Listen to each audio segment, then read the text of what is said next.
I've already made like a dozen different videos talking about Uma Musume. I have talked about every single main story, I have talked about every side story, I have ranked every single individual series, and I have ranked every single individual protagonist. So, after doing all of that, I want to go for a more personal list. It's not like the others were not personal, but at least with those, I try to be as objective as I humanly can. With this one, it's just gonna be my 100% biased opinion. Because with such an amazing franchise with 150 different characters only in the video game without talking about every single anime exclusive, there is a lot of potential for your favorite character to come from. And because of that, there is only gonna be a single rule related with this list. And it's that I am not gonna count the stories that we have in the video game. Why? Well, there's a fantastic reason for it. I have not played it. Yeah, you know, I tried playing it once in my computer and for some reason it exploded and my cell phone is like a decade old, so you can imagine that it's not running no Uma Musume. And as such, all of these characters are gonna make appearances out of any possible piece of media that they have appeared that is not the video game. But outside of that, there is not gonna be any rule attached to these characters. It can be from whenever piece of media, it can be for multiple pieces of media at the same time, and I'm gonna count every single time that they appear on screen. Not only in their own stories if they are main protagonists or secondary characters, but in anything in which they do a small cameo. And as someone that has seen every single piece of media of the franchise that is not the video game, I have seen every possibility. So if there is a character that you would like to put in the list, and it's for some reason not there, you just have to know that probably was close in the list, but I ultimately decided not to put it in. And with those things out of the way, I want to make a quick mention of the honorable mentions. These Umas were very close to make it, but for one reason or another, I decided to not include them. So the honorable mentions will go to first, Cheval Grant. She is a fantastic character for what we have seen of her, and she is extremely cool the time that she shines, in exactly one episode. Oh, and she is also in love with Kita-san, and that is very relatable. I love her too, Grant. Sakura Laurel. She will very likely be in the top 10 in the future, if it wasn't because her whole story is very far from being over. She's the protagonist of Star Blossom, and to this point in time, we are yet to see her first G1 race period. So you can imagine how far are we from the actual plot of this story. Tamao Cross is an absolutely fantastic character in the anime. After the anime, she quite literally does nothing outside of one small cameo at the last chapters of Cinderella Grey. She is great in the anime and in the first half of the manga, but she basically does nothing afterwards. On the opposite end of the spectrum, we have Jaina Muteki. She basically does nothing in the anime, but in the manga she has one arc in which she is fantastic. Kinda like the same thing of Cheval Grant, just slightly higher because she is slightly more participant in like the whole story, but she's still not enough for a top 10. And the last one, and the most unique of them all, is actually Nice Nature. She is not only a solid supporting character in the second and third season of the anime, but she is the only character that is heavily benefited due to the existence of the side stories. Specifically in the anthology, she has a fantastic one singular chapter that makes her rise a lot, just not enough to a top 10. And with those honorable mentions out of the way, let's start with... Out of the close to 200 characters of this franchise, the one that gets the honor to be the first mention in the top 10 is Admire Vega. Admire Vega is an absolutely spectacular character, especially when you consider how little time she has on screen. Out of all of the characters that are in this list, this might be the one that appears the least on her own story, which is very telling because there's multiple secondary characters here that appear in one or only two arcs. So how is she able to appear here? Well, the reason to why she gets this spot in the list is because of her fantastic appearance in Road to the Top. Road to the Top is basically a 4-chapter anime that talks about the story of the Japan Triple Crown winners of 1999, which includes her, Tiemo Brau, and Narita Top Road. However, she is the most interesting of them all. While Tiemo Brau is just a cool character, and Narita Top Road for the most part feels like your stereotypical protagonist, even if a good one, Admire Vega goes for a completely different route. The whole story of Admire Vega is actually the most unique out of any character in this series, undisputably. While most of the characters go to either the story of they just wanting to win no matter what, or they having something related with injuries, and very rarely derailing from one of those things, Admire Vega is different. The whole story of Admire Vega is surrounded by the fact that her mother actually got twins. Admire Vega had a twin sister. Because while they were on the womb, her twin sister died, and only Admire Vega actually was born. This same premise gave Saigens the fantastically unique approach of having this character feel guilt just because she wanted to raise. The complete opposite of basically every other character in this franchise, that they wanted to raise because they wanted to, and this one raised because she wanted her sister to somehow feel it, although she also felt guilty because her sister was unable to raise. It was a fantastic dichotomy of wanting to keep what makes you an Uma, but also feeling guilty because your sister cannot enjoy this type of things. Something that quite literally makes her not able to enjoy racing. In an entire world in which basically every character wants to race, she is the only one that feels miserable for doing it. And that is fantastic. Unlike any other character in which the premise starts by I want to race and therefore I do something, she is the opposite, in a way. She wants to race, yet her own subconscious doesn't want her to do it, or even wants her to lose on purpose. It is fantastic. And that, combined with the fact that she actually develops in her own story, makes her a very unique character. She is obviously depressed, but not in the same way that we have seen other characters. She is quite literally miserable at every single point in the story, because she is always like that. She has always been like that, and she has never changed that. I love unique stories, especially one that appears in the middle of a franchise in which most of the stories follow the same or a similar premise. But having this, as I'm saying, is fantastic. The only reason as to why this is not way higher is because Admire Vega is the protagonist of exactly one singular chapter in her own OVA, which makes it kinda difficult to evaluate because she has less time on screen than basically every other character that we are gonna see in this list. So if this was a longer story, she might go way higher, but because she only has 1.5 chapters to actually shine, she has to stay at this part in the list. At number 9 in the list, we have the Shadow Roll monster called Narita Bryan. Even though Sakura Laurel might have not been able to reach the top spots in this list, there is one character of Star Blossom that appears. Because, quite ironically, so far in Star Blossom, the one character that has appeared and shined the most is Narita Bryan. Out of all of the characters that can be considered in one way or another main rivals of the protagonist, Narita Bryan is by far the most important for any story in all of Uma Musume. While several different characters have either multiple different rivals or they have one and they are constantly changing, Narita Bryan is gonna be the main focus for Sakura Laurel for basically, at the very least, the first 100 chapters of the manga. For the first chapter, she is considered to be the main rival, and we are yet to see them even participate in a same race. However, that makes the question of how is Narita Bryan here?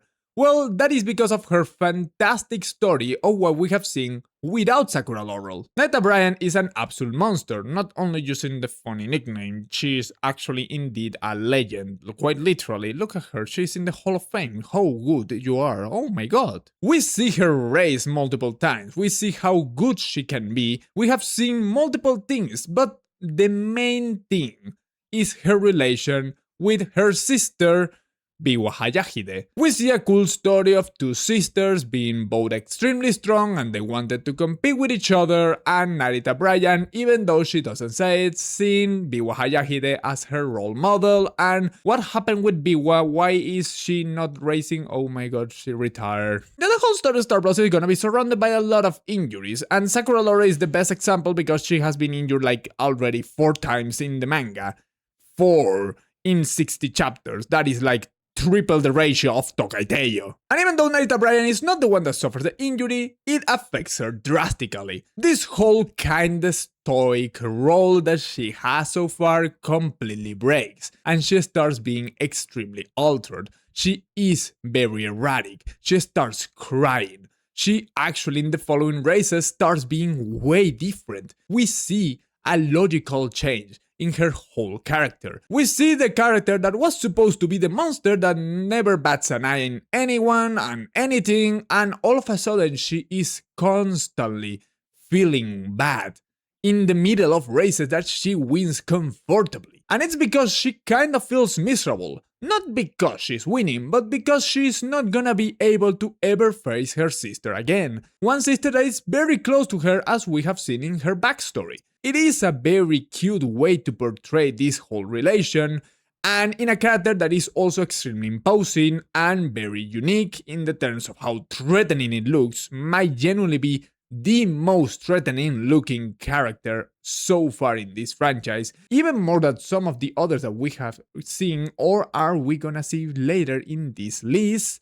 But yeah, I think that is fantastic what we have seen with Narita Bryan. And the only reason why she's not higher, similar to Admire Vega, is because she has not had enough time on screen. She is very likely gonna be higher once it's all said and done, especially because we are yet to even see her as a true rival of Sakura Laurel.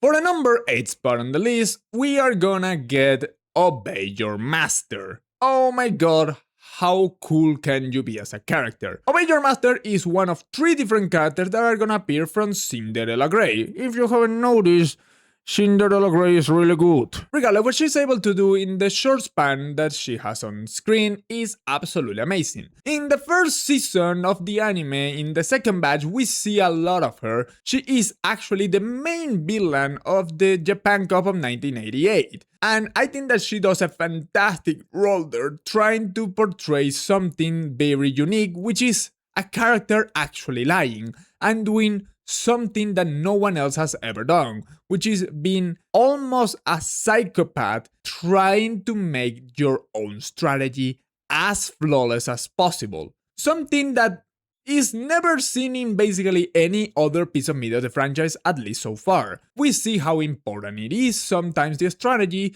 but we are yet to see it in this level of detail. How she constantly watched hundreds and hundreds of videotapes just to be able to win one singular G, the only G1 that she would ever want in her entire life. And even with that in mind, she still does it, because she wants that to be the one. However, if that was all, I would not put her as high, and that is because there's also a second part of this, which is the Japan Cup of 1989, which is so far only manga exclusive, but she also appears in there, and she also has a very fantastic role. Even though not as great as Cinderella Grey in the anime and the first Japan Cup, she is actually a character that develops on and off screen, despite the fact of being a secondary character that only appears in 2 singular arcs and nowhere else. It is very cool to see, and it's very unique. Seeing a character that you know that is not gonna appear anywhere else that somehow develops, and that is fantastic, because she not only develops in her one arc, she develops in the other one as well. And I think that is phenomenal. I feel like a broken record at this point, but if she was someone that appeared consistently more... No, actually this time I don't think that she would be higher. I think that she got the perfect time on screen to portray everything what she could have been, so I don't know why I said the other part. I guess that is just filling time. Number 7 goes to the young, beautiful cutie pie that is Rai Shower. Rai Shower is great. I love Rai Shower. You also love Rush Hour, very likely, if you have seen the second season of the anime. Yeah, she only appears technically in one main arc in the entirety of the series, but she is insanely great in that one arc in which she's the protagonist. Unlike most other stories, kinda like in Mare Vega, she goes for a very different route. She wants to raise Jea because she wants to make others happy. However, she has something different in mind, or the whole people around her has something different in mind. She is the embodiment of the athlete that is hated because it's very good. Something that I quite enjoy. Something that I, as someone that loves sports as a whole, and if you haven't noticed, she's done something very cool because she actually fills that role perfectly. It's not that it's done just kinda sloppy, she actually portrays something very logical, and she also falls in the kinda dangerous path of what could happen. Of course, because we are in an anime of cute girls, that is not gonna happen, you know what I mean, but is portrayed in a way that that could genuinely happen. Something that has happened sadly in real life. And I think that she is the perfect example of what you can make with just a singular arc in a character. She might have something extra and something else to give to this whole story, but I think that what she does in this arc is more than enough. And I think that is perfect. And also the other times in which she appears as a secondary character, as a friend of Haru, that is very cute, and I love her extra because of that.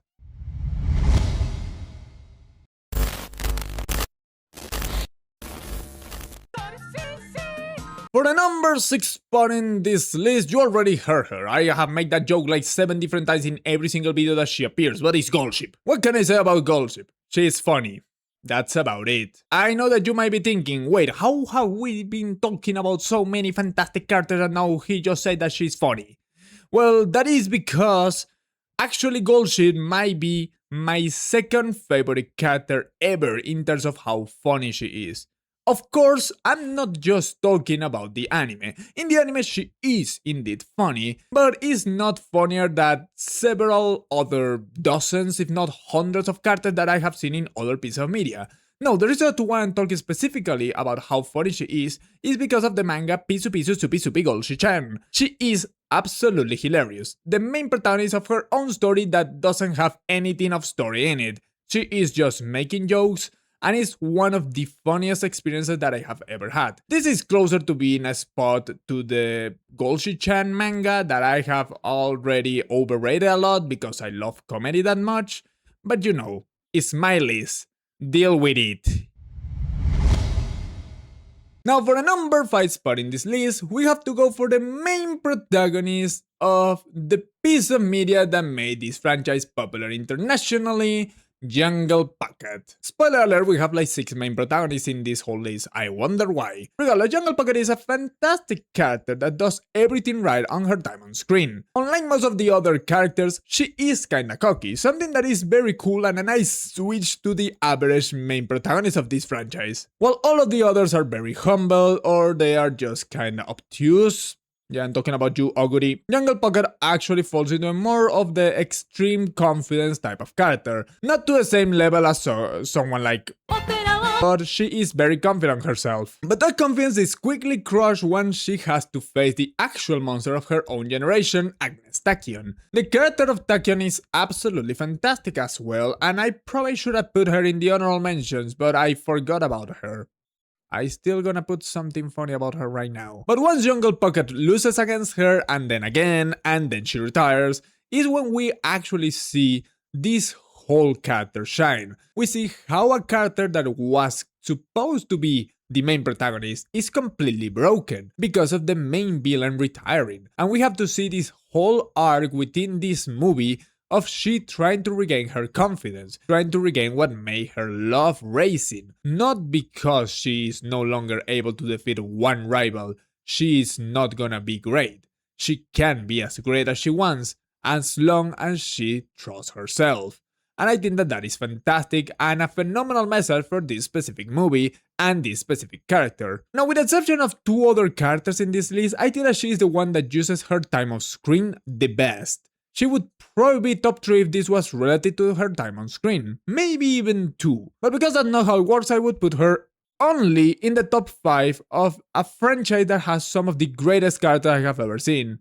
Yeah, you are clearly not that fantastic, right? Now going for the 4th spot in the list, we go for both the least well-known character in this entire list, and also the last side character in this entire list, which is Folkwind. As you can imagine, Folkwind is gonna be a very important character, despite the fact that she only appears in a singular arc, which is the Japan Cup of 1989. As every other character appears in exactly one arc or is the main protagonist in one arc, she also has one thing going on for her. But in this case is what I think to be the best example of an individual arc story, which is she being the hero of her whole country and nothing else. You see, something very interesting about several different famous people is that at times they are seen as nothing more than a symbol. They forget that there is a human behind. And this is the exact portrayal that we are seeing with Folkwind. Folkwind is supposed to be the new Ellerslie Pride. She has to be the pride of New Zealand as a whole. She has to be the strongest Uma. But she is not anyone by the eyes of her own people. She is just the legacy. She is just the next Ellerslie Pride. She is not Folkwind. She is just an idea. There's not a person. There's not a character. There's not an Uma. She is just their idea of glory. And she suffers through that for the entirety of the arc. She suffers from knowing that nobody actually cares about her besides like 1 or 2 people. And she doesn't know that they care about her at all. So she is constantly suffering. Not because she's not strong, because she is extremely strong. And she ends up ultimately doing her whole goal. But the whole reason as to why she suffers is because she is winning, but not winning. She is winning. Her idea is winning, but not Folkwind. She is winning, not she. And it's not until one single character actually sees her as what she is, what is Folkwind instead of the next Ellerslie Pride or the last hope of New Zealand, that she actually snaps and is fantastic. How they managed to make such a compelling and fantastic story in just 2 chapters is beyond me, but I truly adore how they managed to do it. If you didn't know it by what I have already said, this is the character I was mentioning that might be the number 1 in terms of how good it is written based on her time on screen. But even then, I think that the time on screen that she got is perfect. That is something very interesting about all of these characters, that whenever they are something that are great or just good, their time on screen is usually the best thing, because they have the exact amount of time that they need. If they were longer, they might drag it a little bit, so I think that is perfect the time that she appeared. If it was more, it might have been bad, or not as good, but because she appears in exactly 1 arc, it's fantastic. And thanks to that, we have only 3 characters left. For number 3 spot in this list, we have the main protagonist of Uma Musume Pre-Derby Season 2, which is Tokai Teiyo. I know that several different people are gonna be surprised that she's not at least the 2nd spot in this list, but hear me out. She is fantastic. She is absolutely amazing. Her whole character development and her whole character story and the struggles with injuries, all of them are fantastic. She has the highest highs in the entirety of the franchise, at least in animated format. I do not deny that. But there is one thing that makes me say that she is not that high compared to the other 2. And it's the fact that she has way less time on screen that people actually remembers. Now that I recently started rewatching the 2nd season with a friend, I noticed that there's several different chapters in which she's not even the main protagonist. She kinda is the main protagonist, but there's several other characters that are very close to the relevance of Tokai Teiyo, either in an individual chapter or in a respective race. Characters like Major McQueen, Rice Shower, or even to a lesser extent others like Twin Turbo. There's several different characters that are also enhancing the whole experience that makes it so Teiyo doesn't shine that much compared to them. She is amazing indeed, but she is not as amazing relative to the other characters. It might be suffering for the fact that her cast is probably the strongest, with the exception of the one of Cinderella Grey, but even then, I think that she should be able to shine more. But she has several different characters that are also taking the spot of protagonist in one way or another in certain chapters, and as such, she loses a lot of her possible steam. She is still amazing, but she doesn't have the amount of time on screen that the top two spots in this list actually have. Now for number 2, we have to go for Kita-san Black. I know that a lot of people is surprised when I say that I like more Kita-san Black than Tokai Teiyo, but there's a simple reason for it. She is simply consistently better. She might not have the peaks of Tokai Teiyo, that is true, but her lows are not as boring and as unfunny as the ones of Teiyo. Like, did you forget that there's at least 3 chapters of filler in second season? Because I did, and that was very weird, but I watched it. But Kita-san Black is simple. She has less lows, and even though her highs are not as good, as I'm saying, she maintains a high level consistently. She is also portraying the local hero in a different way from Folk Queen that makes them distinctly unique in their own ways, and I truly appreciate how she does it, and how they ultimately decide to retire on Japan as a whole, and that is the other part. Her whole retirement tour feels really cool and feels fantastic, and something that only Kita-san Black has managed to accomplish so far. Not even some other characters that are potentially better or that have more time on screen managed to actually get that retirement part be so good. I truly believe that that is fantastic, especially for me that once again I am a huge fan of sports, and she being in this quote-unquote retirement tour is absolutely amazing. But there's still one character that is higher than everyone else, and you know who it is. The number 1 is Oguricap. Like, were you expecting someone else? Oguricap is easily the best character in this entire franchise, and it's not particularly close, if you know what I mean. She is the character that is the protagonist in the longest piece of media of the franchise, which is Cinderella Grey. It's also the longest anime by like twice the amount of episodes from the others. And you know, she has so many different advantages, yet she's just simply that good. She is easily the funniest not Golshi character in this entire franchise, or what we have already seen in anime and manga, and her story is simply the best. The whole story of Cinderella Grey is quite literally surrounding the Cinderella Grey that is Oguricap. It's over 200 chapters in which 90% of them actually focus on her.